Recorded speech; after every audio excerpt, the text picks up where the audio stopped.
末世都熬过来了，区边关还能比尸山穴还难？姐姐，我好怕，这边关都是糙汉，要是嫁个大头兵，我们可怎么活呀？怕没用，同来的女眷都清楚，嫁得好不好，直接决定了在边关能不能活下去。黑石营百户萧恒，沙场悍将，冷面阎王。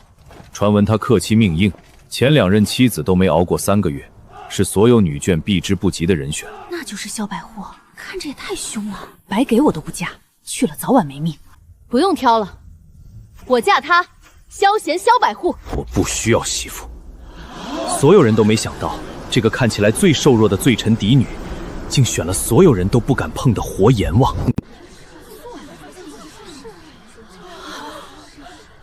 苏家大姑娘，你可想清楚了？萧百户性情冷峻，营中事务繁忙，可不是良配。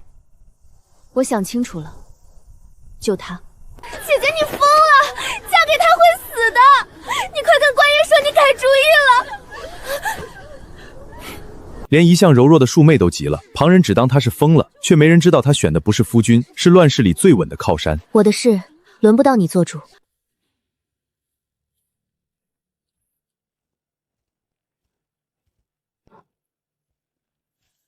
我再说一次，我不需要媳妇儿。营中粮草紧张，养不起闲人。我不用你养，我能吃饱饭，还能让你也顿顿管饱。萧百户，你迟早会需要我的。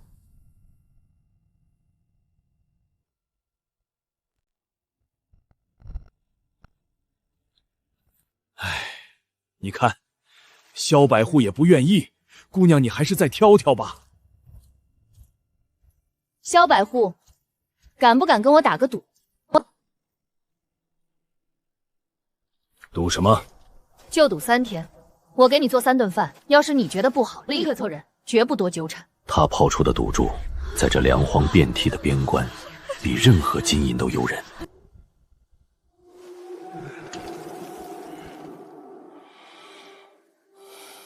军中无戏言，按军规处置。一言为定。要是我做到了，这门婚事你就认下。哼，带他去西院那间军屋。姑娘，这边请。没人看好这场赌约，可苏婉知道，他在边关的第一步已经站稳了。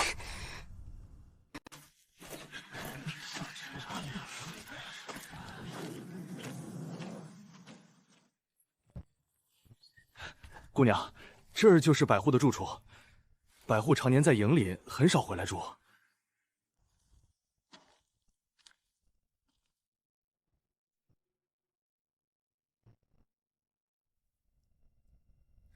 我的天，这地方能住人吗？姐姐，你这哪是嫁百户，分明是来受罪的。嫌差你就出去，别在这儿挡着光。装什么勤快？我看你能装几天。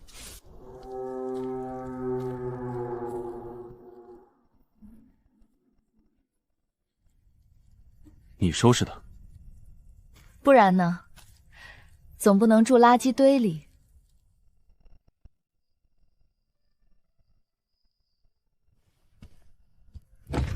还好，跟着一起来了。他最大的底气，从来不是运气，而是跟着他一起穿越的末世后勤物资空间。这是他在末世攒了10年的家底，千仓万箱，足以让他在这乱世里活得安稳体面。还好物资都在，不用从零开始。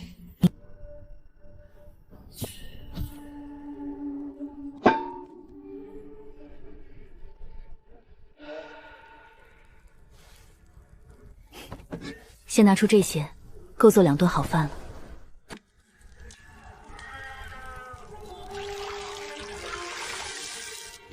精米混着肉香，在这天天啃粗粮的军营里，是想都不敢想的味道。什么味道？你从哪儿弄来的粮食？谁也没想到，这破败到漏风的军屋里，竟能飘出实打实的粮食香。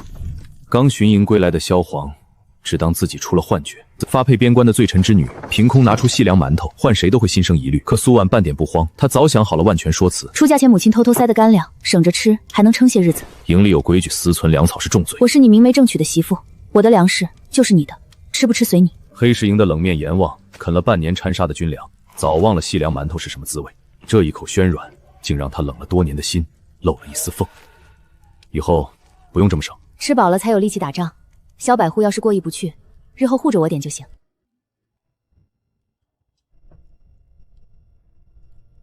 一顿饱饭，让这冰冷的军屋第一次有了家的感觉回来。好。可他不知道，这只是他给他的第一道惊喜。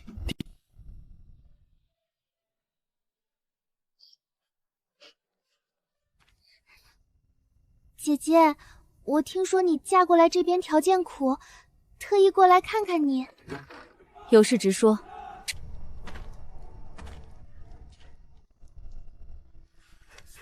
哦，你打算帮我瞒着谁？姐姐，你怎么敢私藏粮食啊？营里查到是要重罚的，不如你分我一些，我帮你瞒着，免得被人告发了。少在这装模作样，想蹭粮就直说。可惜我的粮食喂狗也不给白眼狼，现在滚出去！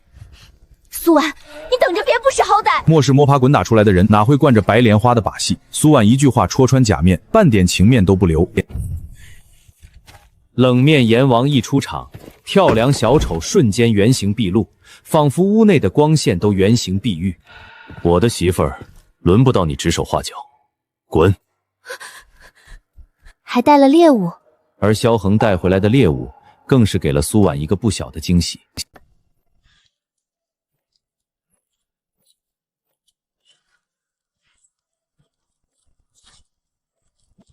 你还会处理野味？活命的本事总得会几样。瓦过慢炖的肉香顺着门缝飘出去，连年连货，反连油腥飘军户香，这股肉香勾得所有人都香。这是肉香，萧百户家这是吃上肉了。妹子，这是做什么好吃的？香得我家娃儿都哭着要过来。夫君打猎带回来的一点野味，炖了填填肚子。野味，妹子夫君是好本事啊！这年头还能打到粥里这么香的。山里碰巧罢了，运气好而已。边关日子苦，谁家吃点好的滴水不漏？再加上萧恒的物质威慑力，轻易就打发了打探的人。边关粮荒本就难熬，可就连这救命的军粮，竟也掺头发霉。苏婉看着手里的粮，瞬间明白，这边关的日子比他想的还要暗流。这年月有粮吃就不错了，还要不要？连军粮都敢动手脚，胆子倒是不小。掺敷沙霉的军粮，旁人只能捏着鼻子吃，苏婉却有法子处理干净。末世里练出的后勤本事，在这苦寒边关刚好派上了用场。就这点掺沙的手段，也敢拿出来糊弄人？妹子，你这是什么法子？居然能把沙子全筛出去，这米看着都能当细粮卖了。就是笨大汉，干净的粮子多筛2杯就干净了。婶子拿点回去给孩子熬粥吧。小半碗米，在王婶眼里，无异于雪中送炭。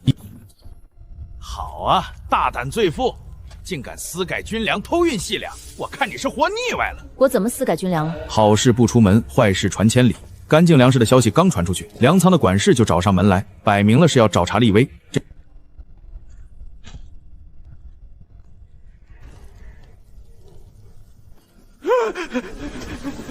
我的人，你也敢动？小百户，误会，都是误会。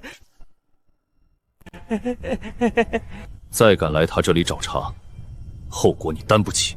欺软怕硬的管事，在真正的杀神面前连头都不敢抬。萧恒这不动声色的维护，让苏婉冷了许久的心泛起了一丝暖意。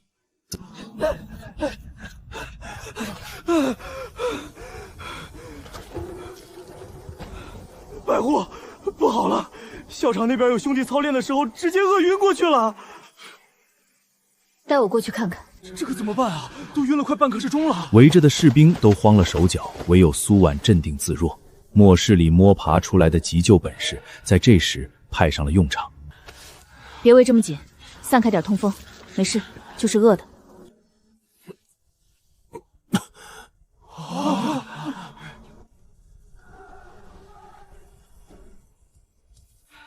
你还懂急救？以前跟着医女学过点皮毛，不算什么。救饿晕的士兵只是权宜之计，要想在这顾寒边关站稳脚跟，还得从根上解决粮食的难题。苏婉心里早就盘算起了开荒的打算。你看这片荒地做什么？都是沙石，种不出东西。种不种得出，试过才知道。这片地，我想开出来种粮。姐姐，你这是在做什么呀？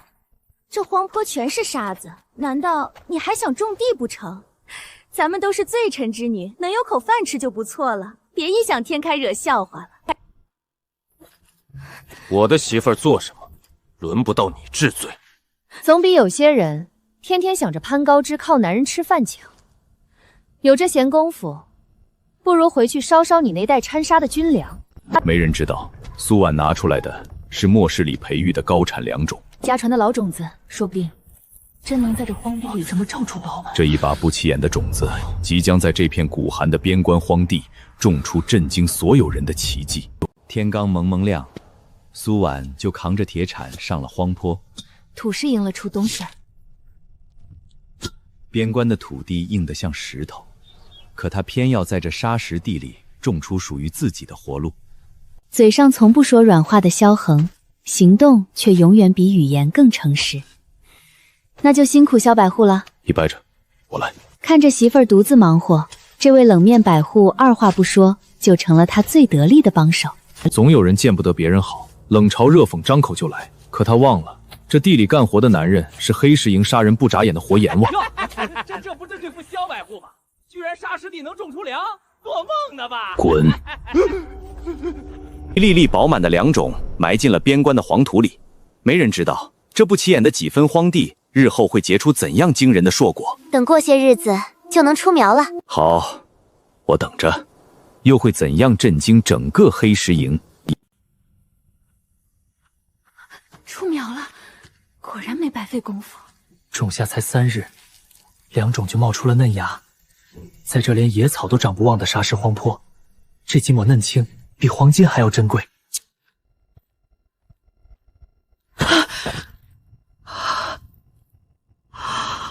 我的天，真长出来了！这沙石地居然真能出苗，妹子你也太神了！就是种子好，再细心照料些，收成应该不会差。苏娘子，在下是营里粮磨处的管事，听闻娘子既能筛净沙粮，又能在荒坡种出青苗，特意来请娘子去粮仓仓，有要事相商。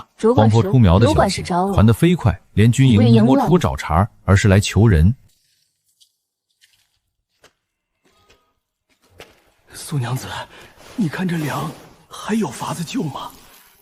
比我预想的还要早，这么多没粮，士兵吃了迟早要出事。请。刘管事把苏婉请到了军营虎房，想让他试试改良军粮做法。老周，这位给咱们演示下军粮的行事做法。当了半辈子伙夫的老周，打心底里不信这掺沙的糙粮还能做出花来。糙米先筛净沙，混上3成晒干的野菜碎，蒸出来不仅出量多，还更顶饿。筛沙去材，混入野菜干，控制水量子蒸制。苏婉的面准一步都透着张不法去。末世里练出的粗粮优化法子，放到这缺粮的边关，刚好派上大用场。我炒了，真的香，这口感也软和多了，吃着顶饱，还不拉嗓子。苏娘子，你这手艺太神了！蒸笼一掀，米香混着菜香扑面而来，往日难以下咽的糙米饭竟变得蓬松喷香，连做了半辈子饭的老伙夫都彻底服了。改良军粮的法子一试就成，士兵们赞不绝口。我的天，今天这饭也太香了吧！吃一碗顶以前2碗。张管事突然出现，看来这粮仓的浑水就等于断了，比我想的人才要深。麻烦恐怕很快就要找上门了。好啊，刘管事不在，你就敢在伙房私改军粮，我看你是胆子太大了。张管事这话从何说起？我是受刘管事所托，改良军粮做法。一袋糙米蒸出这么点饭，不是克扣是什么？我看你就是把好米偷偷藏起来了。张管事，你可别乱说，苏娘子是按比例混了野菜菜干，蒸出来的饭更顶肚，没少半分分量啊。1斗糙米混野菜干，蒸出2斗7升饭，比往日多出3成分量，士兵吃着更顶饿。张管事要是不信，可以自己称，少一粒我10倍赔你。倒是张管事，粮仓里掺沙的没粮，这笔账要不要也算算？末世里管过后勤的他，对粮食出率算得比账本还准，几句话就把张管事怼得哑口无言。你给我等着，咱们走着瞧。苏娘子，你太厉害了，换了旁人，今天非得被他讹上不可。边关平静的日子没过多久，北狄小股骑兵就越境袭扰。北狄犯境，全体整备，随我出关御敌。烽烟再起，号角声震彻黑石营。萧恒作为百户，当即整军，准备出关迎敌。没有多余的道别，只有一个眼神的交互。守好营寨，护好他。平安回来。一个奔赴沙场御敌，一个留在营中守候。乱世里的情谊，从来都藏在不言不语的默契里。犯我大境疆土者，杀！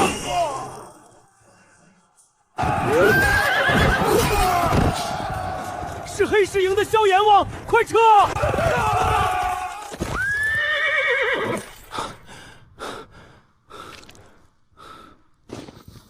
百户，您的手臂皮外伤而已，收兵回营。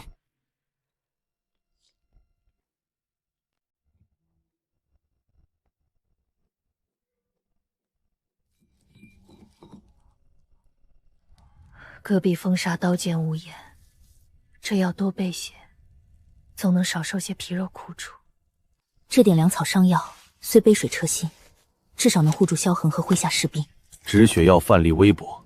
苏婉私藏的空间物资不仅能治伤，还能填补前线士兵饥寒。只是此事万万不能暴露分毫。守城士兵本不愿放行，夫人深夜出城，戈壁凶险，千万保重自身。多谢小哥，前线将士等着药，我速去速回。听闻他是给前线送伤药的百户夫人，立刻开闸让路。夜色漫漫，戈壁荒凉，苏婉孤身一人奔赴战场，半点不惧路途凶险，远远便能听见沙场厮杀声响。可苏婉不知道，暗处有人早已盯上他独自出城的身影。一场针对他的算计正在悄然铺开。此地不宜久留，送完药必须尽快返回军营。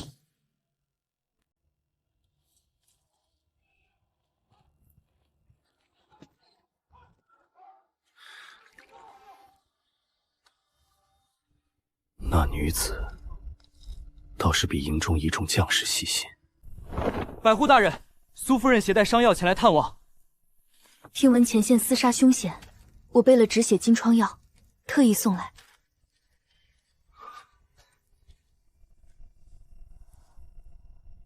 伤口很深，每日换一次药，3日便能结痂，切莫沾水剧烈活动。辛苦你。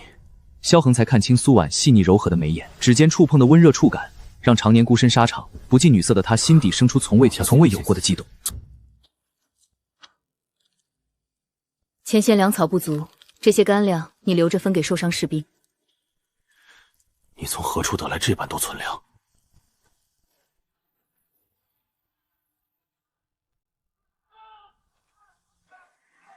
一个罪臣之女，竟敢和百户独处营帐，看我回去怎么让全营人唾弃你！苏柔刻意找到营中最爱奔跑的前线军帐，单独和萧百户待在帐内许久，实在不知廉耻。竟是如此，他还是戴罪之身，这般行事太过出格。把苏婉送药求伤的善举扭曲成不守规矩、私会将领的丑闻。听说苏夫人私自跑去前线，单独和百户待在假营帐，这话当真？真假？可如今全营都在传，对他名声损害。短短半个时辰，捏造的流言传遍整座黑石营，所有人都在私下议论苏婉，没人知晓他孤身送药、捐献伤药干粮的善意。不过是送药疗伤，竟传出这般闲话。苏柔这般心胸狭窄，迟早会自食佛果。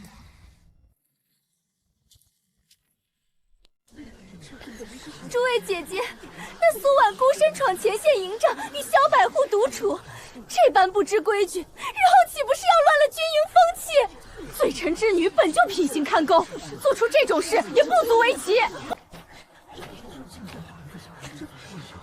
苏柔，你口口声声说我私会百户，不妨说说，我那日前往前线，究竟是去做什么？我连夜熬制金疮药，孤身穿越戈壁，只为救治沙场负伤士兵。全城守门小兵皆可作证，何来不知廉耻一说？我只是远远看见，不清楚内情。那日深夜是我放营夫人，夫人手提满篮伤药，确实奔赴前线救伤兵。原来是你凭空捏造闲话，害得苏夫人受这么多委屈，心思实在歹毒。口舌是非，我本无意计较，但若再三寻衅，我不会再轻易退让。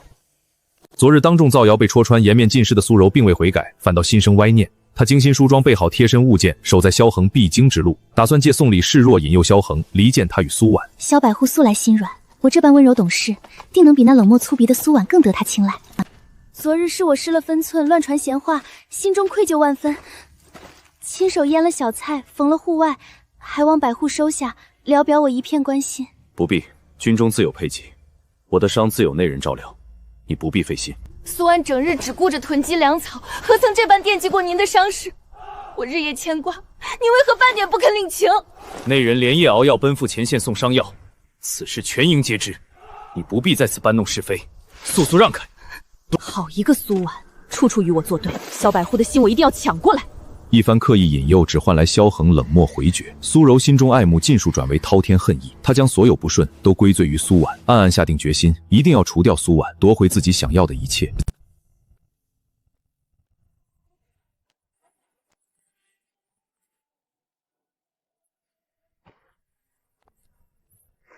有了这层油脂保温，棚内温度足够，再过几日就能出苗了。长势比预想的还好，再过几日就能采收。刚好能给营里受伤的士兵补些鲜蔬。不过短短5年，暖棚里的种子就破土出苗，在连干菜都吃不上的边关冬日，这一抹鲜活的绿色比金银珠宝还要珍贵。我的天，寒冬腊月竟能长出这么嫩的青菜，苏娘子你真是有神仙手段啊！等青菜长成了，会分些给邻居尝尝。凭什么他总能弄出这些稀奇东西，处处压我一头？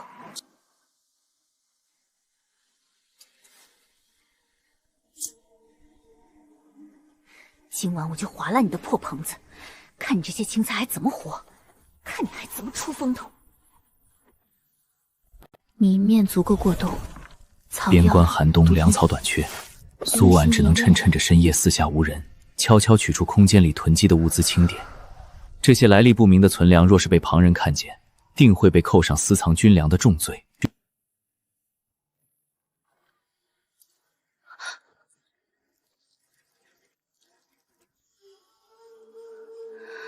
你今日怎么回来的这般早？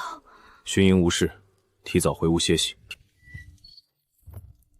不必慌张，此事我不会对外提及。营中粮草短缺，你的物资能救不少人。多谢你体谅，我只是想让大家熬过寒冬，不受饥寒病冻之苦。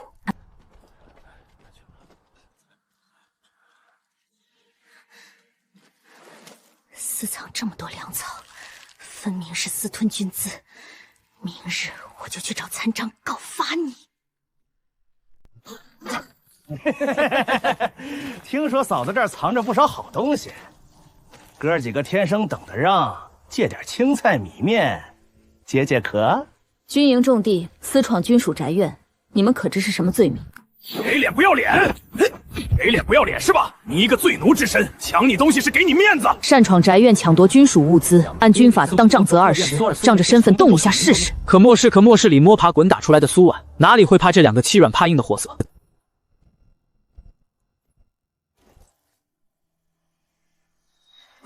百户大人，小的们有眼无珠，再也不敢了，求大人饶命！我的人，你们也敢动？明日自行去军法处领20杖责，再敢骚扰军属，直接逐出黑石营。多谢小百户，不必谢我，日后再有人上门滋事，直接报我名号。算他运气好，咱们走着瞧。我就不信他次次都有贵人相助。边关冬日漫长风寒，新鲜肉食极难储存。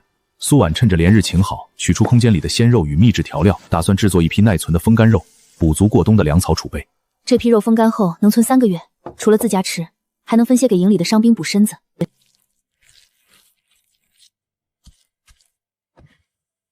苏娘子，你这也太能干了！大冬天的，竟还有这么多肉做风干货，这香气儿隔着墙都闻着馋人。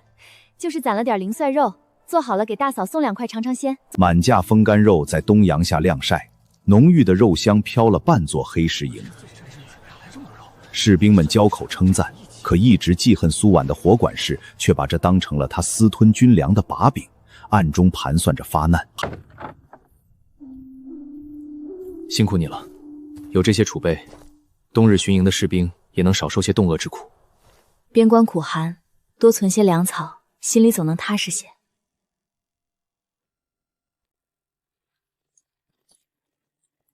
参将大人远道而来，末将已备妥粮草账目，请大人核验。听闻黑石营后勤整顿有方，本将今日特来查验实情，不必虚礼，带路便是。回大人，自打苏娘子改良肉的做法，弟兄们每顿都能吃饱，天寒也有热汤暖身子。年冬腊月还有库房，只有咱进这般陈粮。可黑石营粮足肉鲜，连配菜都不比别处丰盛，彻底打破了周参长此前的预判。回大人，有苏娘子配的伤药和吃食，弟兄们好得快多了。再过几日就能归营操练。好，往年边关伤兵10伤3亡，多由是缺药少粮，拖垮了身子。可黑石营的伤兵个个气色红润，恢复速度远超常规，让周参将越发惊叹。黑石营粮草充足，伤兵安康，萧百户治军有方。本将定会上奏请功，本将说到做到，此番功劳必不埋没。一场突袭苏西视察，反倒让黑石营的本事传遍全军。参将当众盛赞请功，又怎会甘心看着他一步步在边关站稳脚跟？兵部令下，黑石营百户萧恒御敌有功，治营有方，着级擢升正七品千户，钦此。末将领命，定不负朝廷重托，守好边关寸土。升了千户，肩上的担子更重了。全营都在为他高声庆贺，他却只在小院里静静备下薄酒。替他庆贺。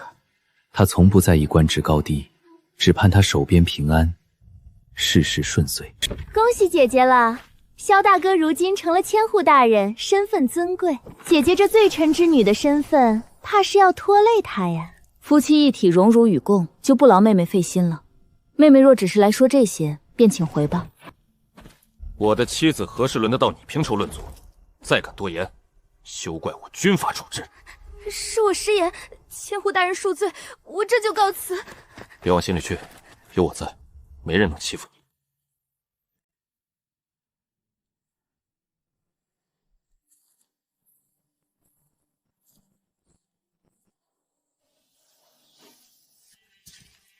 你。雪下的这般大，今夜怕是要封路了。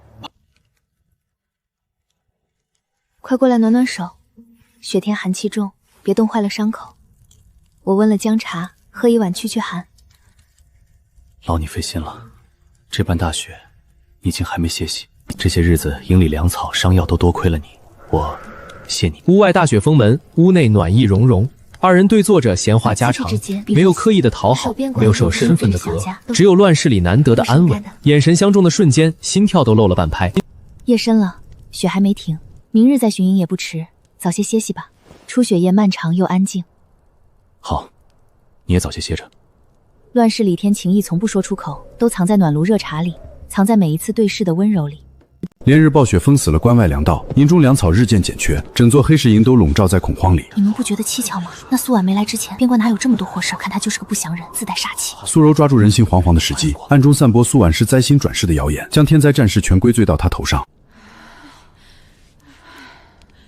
怪不得苏州总觉得她邪门，一个罪奴之女，哪来那么多肉和菜？指不定是旁门左道的邪术。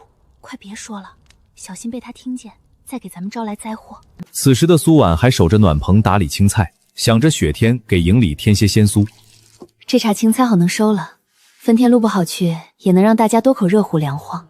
他全然不知，一场针对他的舆论风暴已经在营中悄然蔓延。军中将士当守本心，岂可信旁门左道的妄言？再敢散播谣言护乱中心，军法处置！你护得他一时，护不了一世。我看这灾星的帽子，你怎么帮他摘下来？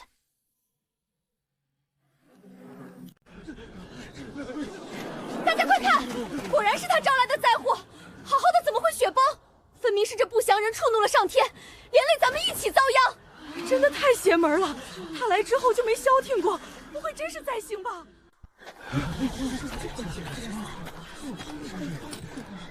雪崩是天灾，与我何干？你口口声声说我是灾星，可有半分证据？证据？你来了之后，暴雪、战事、雪崩接连不断，这就是证据。连日暴雪后山积雪过后，山风一吹，自然手动滑落，与不祥之说毫无关系。3日前我便提醒过后山巡逻队避开陡坡，当时值守的哨兵亲耳听见。可以，诸位，3日前苏娘子确实叮嘱过后山陡坡雪后危险，让我们巡逻绕开，是我们大意了。你口中的天谴，听别人说的，我怎么知道会真的雪崩？军中岂容妖言惑众，往后再敢散布灾星妄言，杖责30，逐出营区。你别得意，这次算你走运，下次我定让你身败名裂，永无翻身之日。千户大人，不好了！东凉队在黑山口遇袭，粮草全被烧了，弟兄们折损大半。传令下去，即刻封营门，清点官仓存粮，各队加强巡防，严防北敌趁空来袭。官仓盘点结果比预想清点更糟，满打满算只够全营尽数3日口降。粮的被封，援军粮草至少要半月才能到啊！存粮撑不过3日，粮道被北敌封死，后方补饿肚子遥遥无期。黑石营数千将士转眼就要陷入断粮绝境。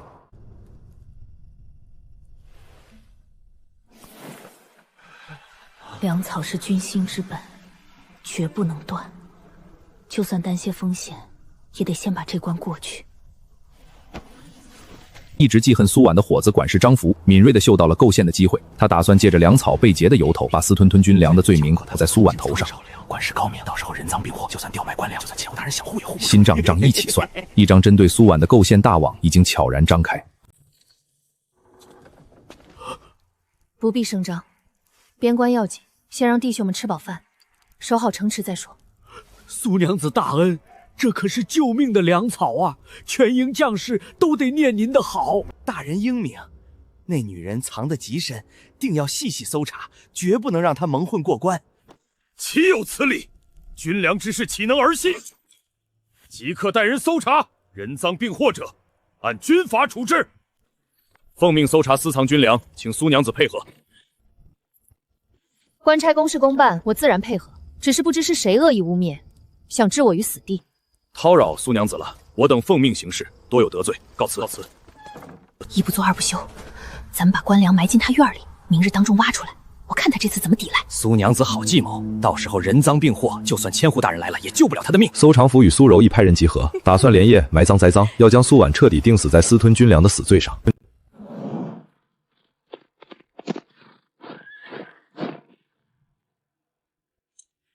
北敌腰牌，军中果然有内奸通敌，难怪粮队行踪泄露的这般精准。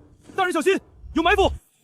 伏兵前后夹击，萧恒寡不敌众，更没料到身边亲兵就是内奸，背后受创伤的瞬间，你竟是内奸！前户，怪就怪你多管闲事，就该为你的葬身之地。背后受创的悬崖，他师祖凛冽山峰卷着雪花，瞬间吞没了他的身影。禀报参将大人，萧千户在黑风口遇袭，坠下百丈崖了。坠崖地点在哪儿？崖下是什么地势？有没有人下去搜过？活要见人，死要见尸。出发！不找到萧千户，我们绝不回营。全军都觉得百丈悬崖绝无生机，可苏婉不可苏我不起。他带着搜救队即刻出发，深入险峻深山，哪怕只有一线生机，也要把萧恒从鬼门关拉回来。苏娘子，快看，这里有千户大人的甲片。跟着血迹走，他一定还活着，快！顺着血迹找到隐蔽山洞，萧恒正靠坐在石壁旁昏迷不醒，后背的刀伤、坠崖的挫伤让他气息微弱。万幸的是，他还活着。太好了，还活着。萧恒，你撑住，我带你回去。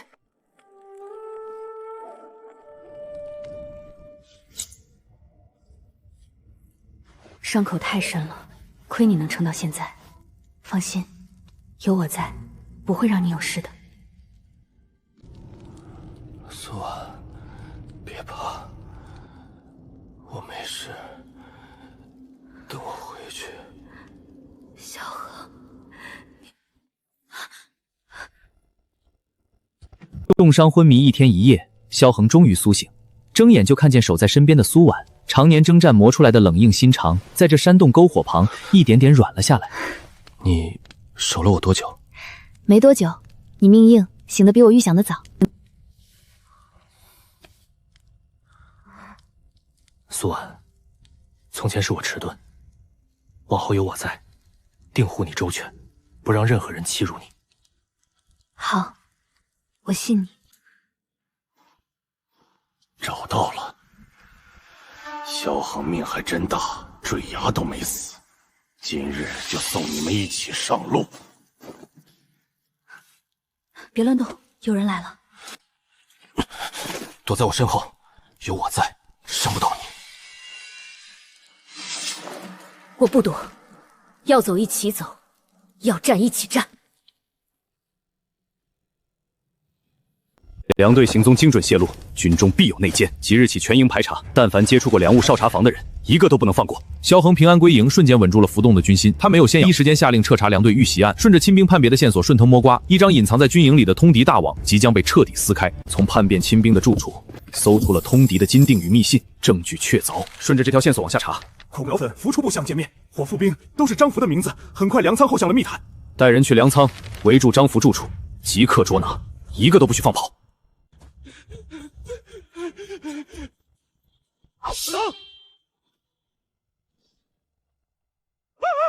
你们干什么？我可是活管事儿，你们敢动我？你通敌叛国，人赃并获，还敢拒绑？拿下！张福与牵兵通敌叛国，泄露军机，按律打入死牢待审。军法处置！军法处置！内奸尽数落网，梁案终于告破。你和密信里无意苏婉父亲亲的案子有关，看来这潭水变得比我想的还要神秘。尘封多年的冤屈，似乎正随着边关的风雪一点点浮出水面。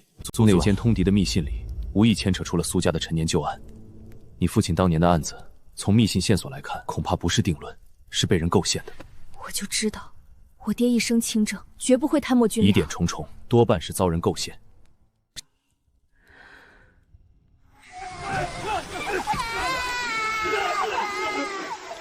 爹，您放心，不管多难，我一定会查清真相，还您清白，还苏家一个公道。他翻出原主藏了多年的遗物，就算前路再难，我也一定要查清手札，处清这么苏家的，成了犯案的第一份铁证。沉冤多年的旧案，终于在边关的风雪里露出了一线昭雪的曙光。苏柔暗中打探到旧案重查的消息，瞬间慌了神。苏家若是翻案，他的好日子也就到头了。他立刻传信京城，要赶在苏婉之前彻底掐灭昭雪的可能。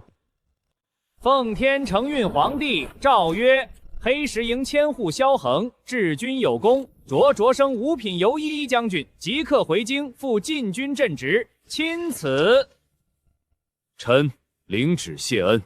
这道旨意来得太巧了，刚查到旧案线索就调你回京，分明是冲着我苏家的案子来的，想让你护不住我，也查不了真相。你说的对，他们怕了，越是想让我走，我越要把这案子查到底。回去转告大人，绝不能让苏婉跟着回京，最好找个由头把他扔在边关，让他永远翻不了身。姑娘放心，小的一定把话带到。大人早就想掐了这案子的苗子，断不会让他得逞。报！北敌3万大军集结边境，先锋已过黑风口，不日便要兵临城下。传我将令，全营备战。边关危急，我萧恒绝不弃城而去，即刻拟折上奏，再先退敌寇。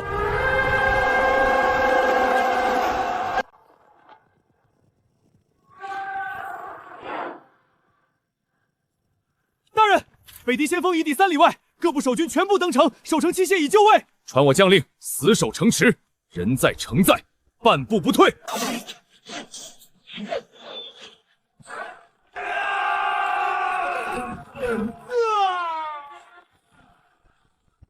顶住！滚木伺候，绝不能让他们踏上城头一步。杀！热汤和金疮药先送西城门，弩箭配件半个时辰内必须赶出来，城头等着用。苏娘子放心，误不了事儿。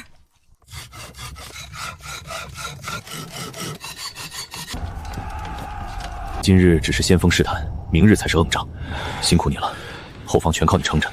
你放心守着城，后方有我，咱们一起守住这座城。漫山遍野的篝火映着孤城，谁都清楚，今日只是试探，真正的血战还在后面。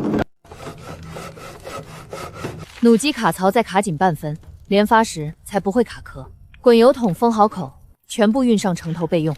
苏娘子这法子太妙了，这弩一次能射10支，可比咱们原先的强太多了。这些器械抵得上千军万马，苏婉，你总能给我惊喜。守城不是只靠血肉之躯，巧用器械才能少牺牲些弟兄。要是有条件，我他妈能造出坦克。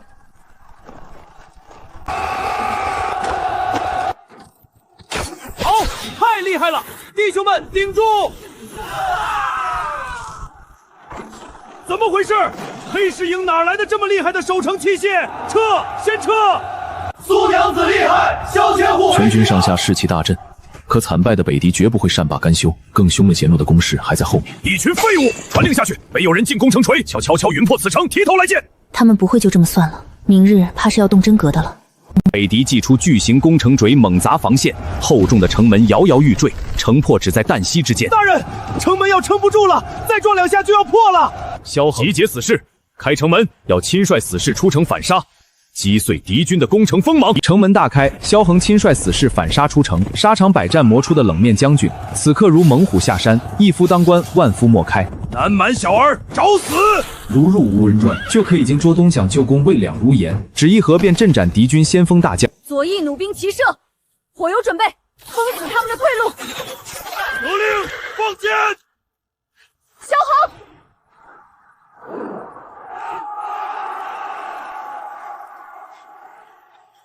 一场血战，北狄大败而逃。萧千户为伍，黑石营必胜。黑石营守住了岛，更为军心应。等一战乱一起，我看你还怎么清清白白站在士气。可躲在暗处的苏柔却接着全城备战的混乱，又打起了阴毒的算盘。苏娘子，箭矢耗过半，粮草只剩7日量了，再这么打下去，怕是撑不住啊！慌什么？后方交给我。从今日起，粮草、箭矢、伤药统归调度，绝不会让前线弟兄们子们缺了补件。召集所有随军妇人民夫到演武场集合，按分工赶制各类补件。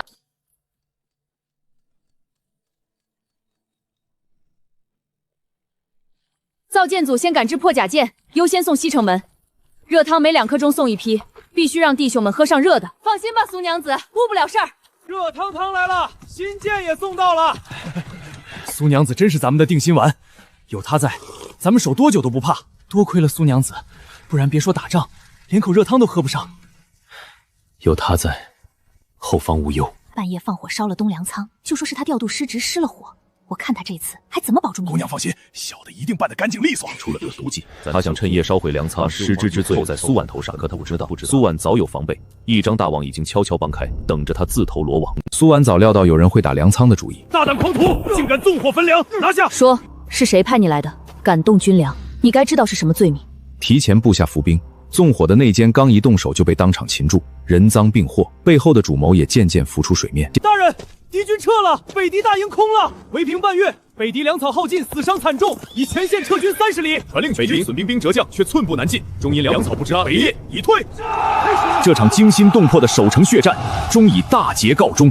多亏了苏娘子，又是守城器械，又是粮草补件，不然咱们哪能熬到今天？以前是我糊涂信了谣言，苏娘子真是咱们黑石万营的福星。大捷的消息传遍全城，无人不感念灾星传言。从最初的罪臣军心敬服的苏娘子，她用实打实的本事赢得了所有人的尊重。小姐，大事不好了，纵火的小兵被抓了，北狄也撤军了。苏柔的毒计再次落空，还赔进去一个眼线。可他非但没有收手，反倒越发忌惮苏婉。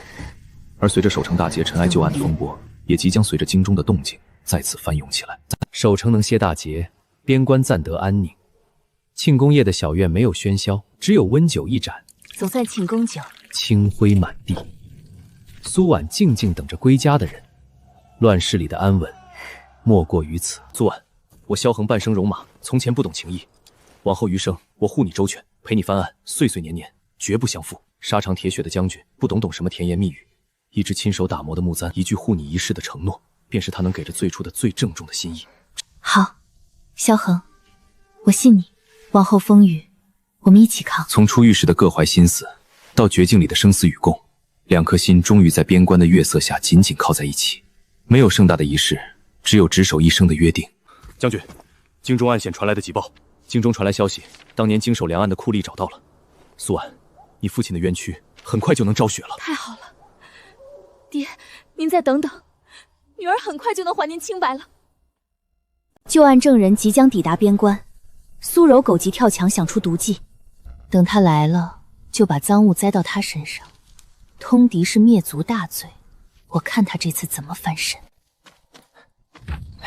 姑娘放心，都安排妥当了，保管他百口莫辩。他伪造北狄密信，想把苏婉骗到后山废屋，扣上通敌叛国的宿罪，彻底断了他翻案的可能。假消息破绽百出，苏婉一眼便看穿了诡计，他索性将计就计，暗中布下伏兵。他终于忍不住动手了，你们绕到屋后埋伏，等我信号再行动。这次务必人赃并获。娘子放心，属下明白。独自赴约，要让苏柔的阴谋彻底暴露在阳光下。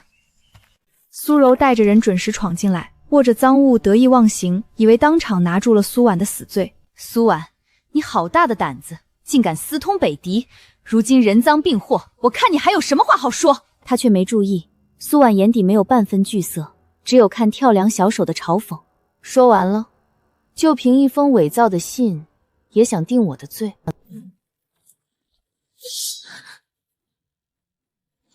启禀将军，我们已拿到苏柔与内奸勾结的人证。不可能！你们怎么会有埋伏？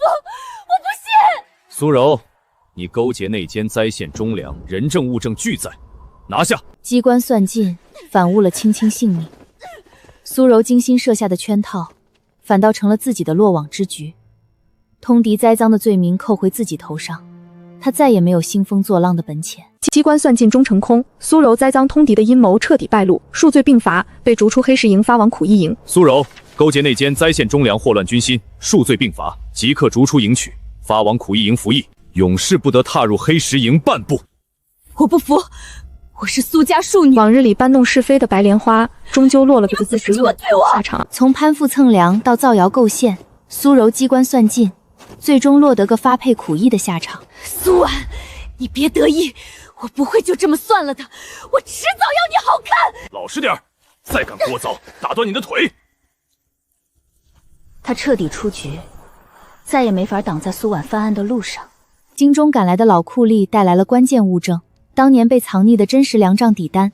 小姐，当年苏大人蒙冤，小人一直藏着这份底单。和苏父手札两对照，苏家贪墨案的真相彻底清晰，分明是有人构陷忠良，侵吞军粮。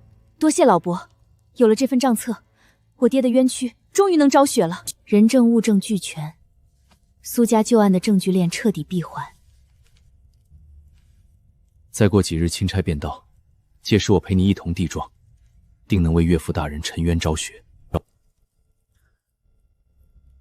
废物，连个老东西都看不住，证据都流到边关去了。可他们都清楚，经理的幕后势力绝不会坐以待毙，翻案之路注定不会平淡。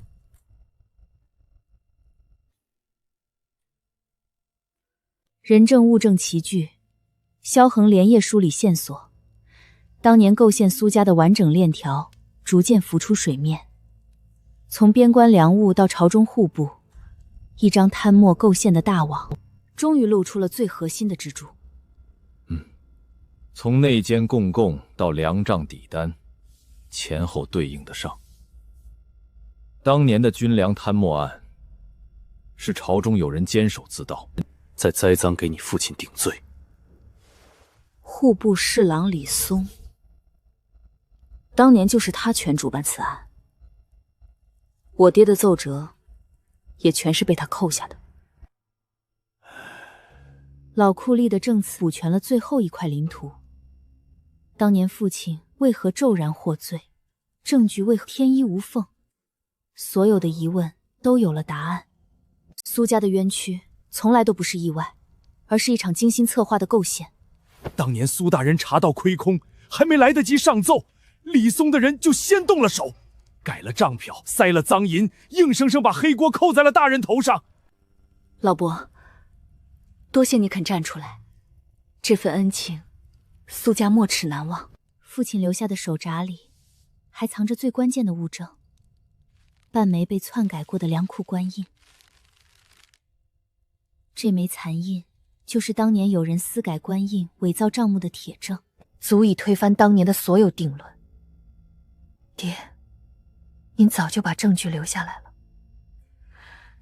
您放心，女儿一定拿着它还您清白。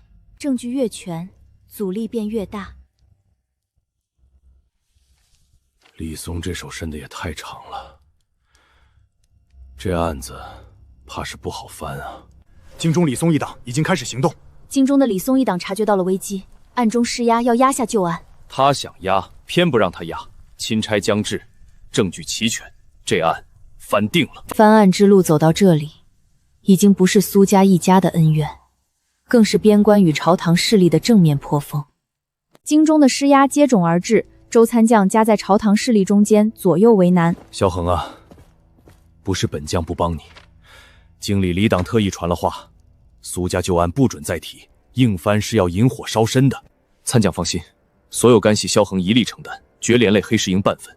只求参将准许将苏家旧案的证据呈给钦差。萧恒挺身而出，将翻案的风险尽数揽在自己身上，只为给苏婉争一个沉冤招白的机会。为了让证据链更扎实，萧恒亲自走访了当年参与运粮的退伍老兵。当年那批粮是我们亲手卸的，数根本不对。苏大人是清官，绝不可能贪墨，这证我们做定了。这些戍边大半辈子的老族，最是敬重清正官员，纷纷愿意站出来为蒙冤的苏御史作证。多谢二位老伯，这份证词关系到忠良沉冤昭雪，萧恒代苏家谢过二位。一盏夜灯，满桌铁证，两个人并肩而立。不要太晚，身子要紧，天塌下来由我扛着，你只管安心等昭雪那日。有你在，我什么都不怕。等案子翻过来，咱们就好好在边关过日子。从最初的一纸婚约到如今的生死与共，他们早已是彼此最坚实的后盾。翻案之路再难，只要同心，便无所畏惧。巡查钦差终于抵达边关，翻案的机会就在眼前。报，钦差大人仪仗已到30里外，50便可抵营。可李僧一党绝不会坐以待毙，暗处的杀机已经悄然布下。都准备好了，等证人车队一到，立刻动手，绝不能让他们活着见到钦差。这一次不仅是翻案，更是一场关乎生死的朝堂博弈。巡查三边的钦差终于抵达黑石营。末将萧恒率黑石营众将恭迎钦差大人。诸位将士戍边辛苦，免礼。本卿奉旨巡查三边，今日便入营核阅军务。随行者中藏着李松一党的亲信，这场关乎苏家满门清白的地状鸣冤，从一开始就注定风波重重。苏婉当堂递上鸣冤状纸，请求重审旧案。大胆！苏家贪墨案早有定论，罪臣之女这私翻铁案，我看你是居心不良。李党亲信张主事果然按耐不住跳了出来。所谓证据，定是伪造。分青红皂白便扣上伪造证据的罪名，想直接把案子压死。大人未观证据便断真伪，莫非是早已存了定论？还是说，大人怕真相露出来，不好向京中交代？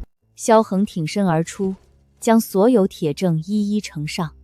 从粮账底单到残制证词，完整的证据链摆在堂上。张主事的刁难之词在铁证面前不堪一击。这是当年粮库长安吏亲手记录的底单，这是2位运粮老兵的证词，这是被篡改过的半枚粮库官印，人证物证俱全，足见当年苏御史是遭人构陷。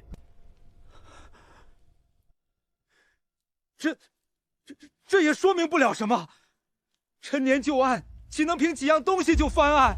此案事关重大，证物颇多蹊跷，本卿会将所有案卷带回京城，奏请陛下着三思重审。苏家冤案终于冲破层层俗实，见到了沉冤昭雪的第一缕曙光。